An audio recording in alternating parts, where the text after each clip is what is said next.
Ito SBR or Super Brown Red. Galing yung both parents niya na brown red, saka yung pullet na brown red ng mga magulang nito, stopper ni Sir Jerome, ay galing sa Mount Banahaw or Mount Banahaw line ata. So bumibili po tayo sa kanya ng mga sisiw dahil wala pa tayong budget para bumili sa Mount Banahaw ng direct. So tinanong ko siya, mayahin kasi ito, sabi niya nag-anak daw, pero pinakita niya yung mother nito, yung katyaw, saka yung nanay na pulet, brown red niya. So bali may mga kapatid pa to na tatlong brown red,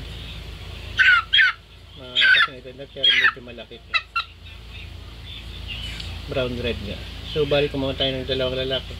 Isa to kasi nagustuhan ko yung paa dahil kulay green, mayahin siya, pero mayahin na kulay itim, tapos straight comb.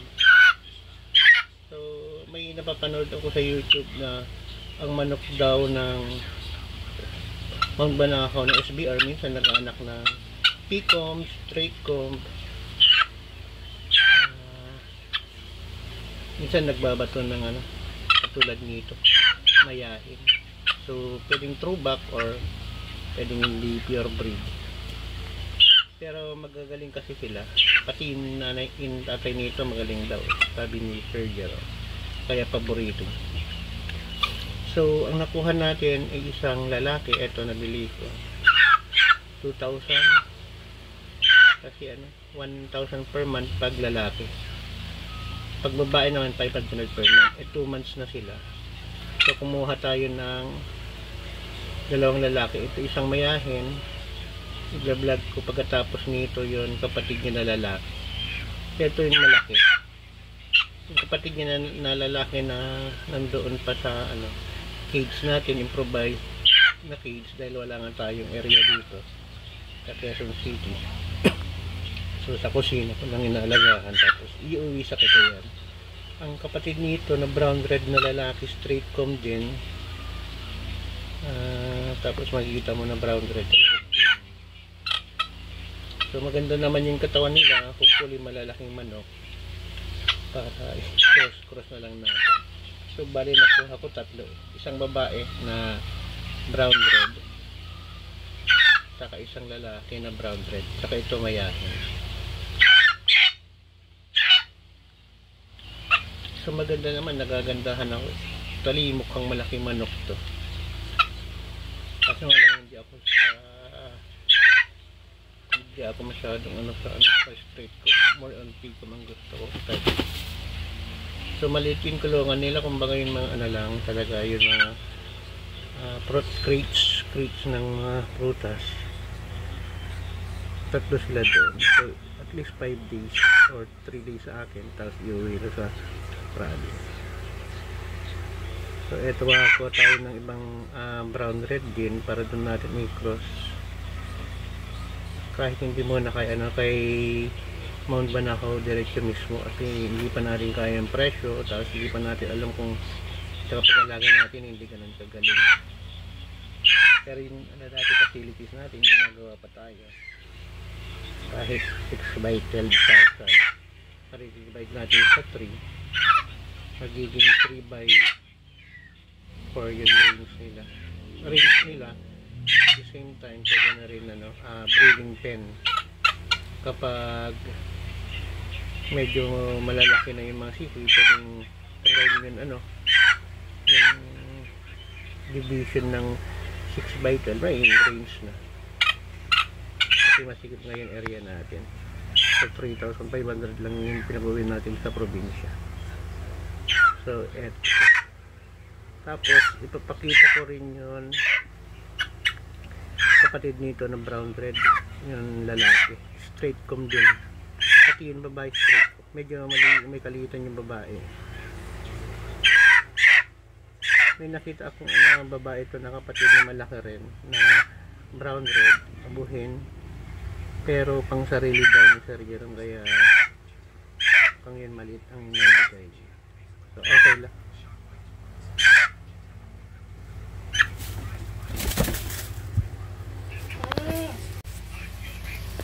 So ito yung brown red na SBR natin. Medyo mas maliit siya kaysa kapatid niya na lalaki na mayahin kanina.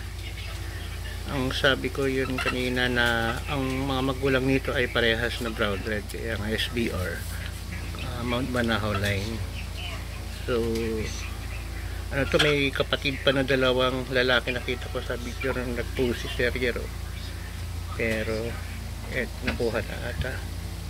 May kapatid din to na babae na nakapost pero pag sarili niya daw, pero nabigyan ako ng babae dahil tatlo ngayon nabili natin. So 2,000 din ang bili natin.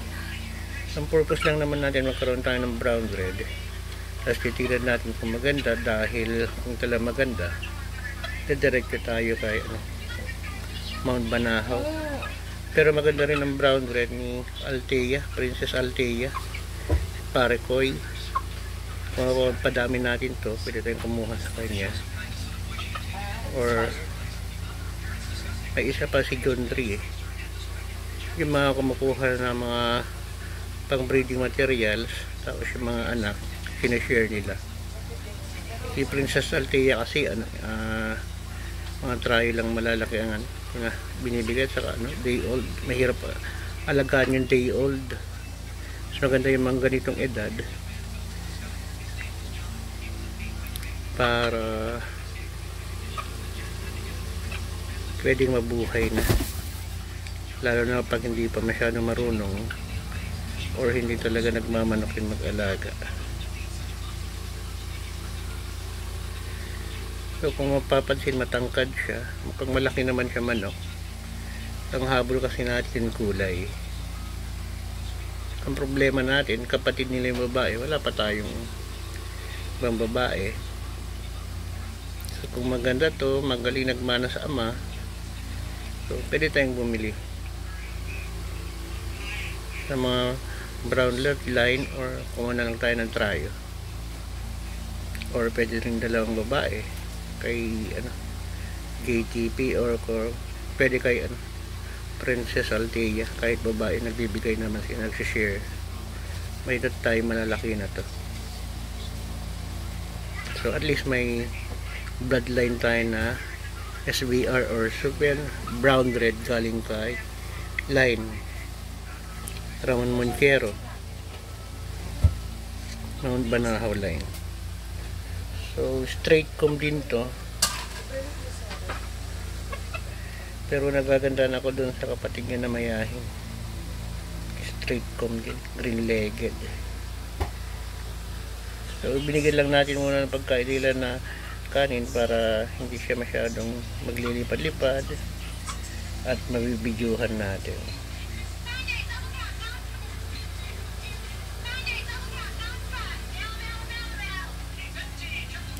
Ito medyo malaki na, isang buwan na puporma na to. Gusto ko rin sanang kumuha ng Duke Halsey kaya Eddie Hewson, pero mahal sa kanya ang Sid Paul, 2,000 per month, so 4,000 ang per yung mga 2 months na pulit, tapos 2,500 pag lalaki.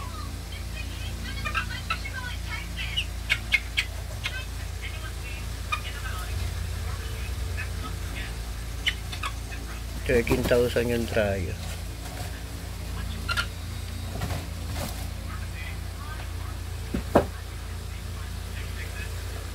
So nagaganda naman ako dito.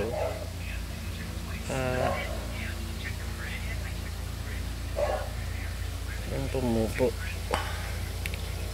itatago natin, tapos kukunin natin yung babae.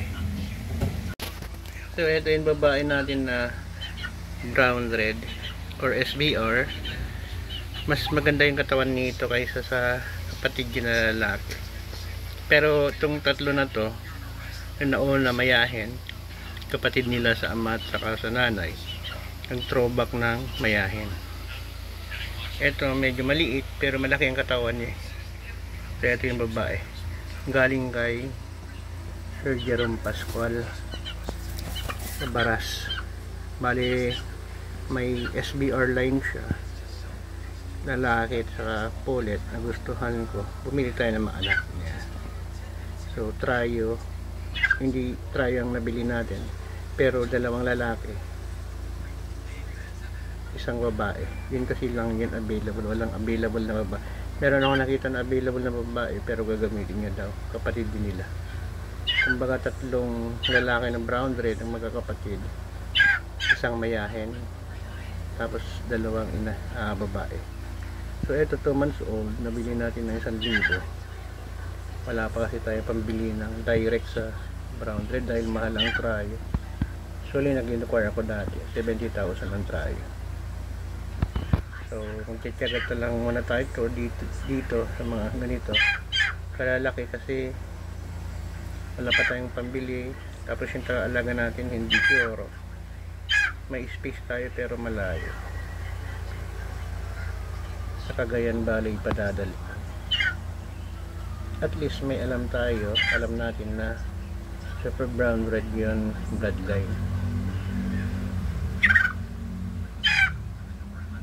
Ang dami kasing brown red is Sparta, mga ganun, DBH black.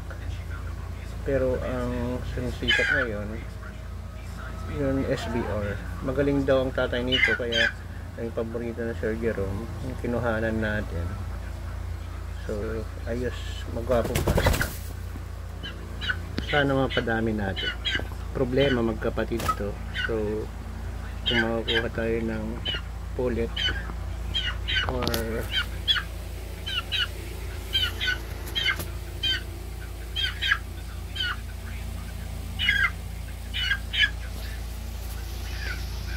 lalaki rin na ibang linyada, na ibang seller para may image natin dito.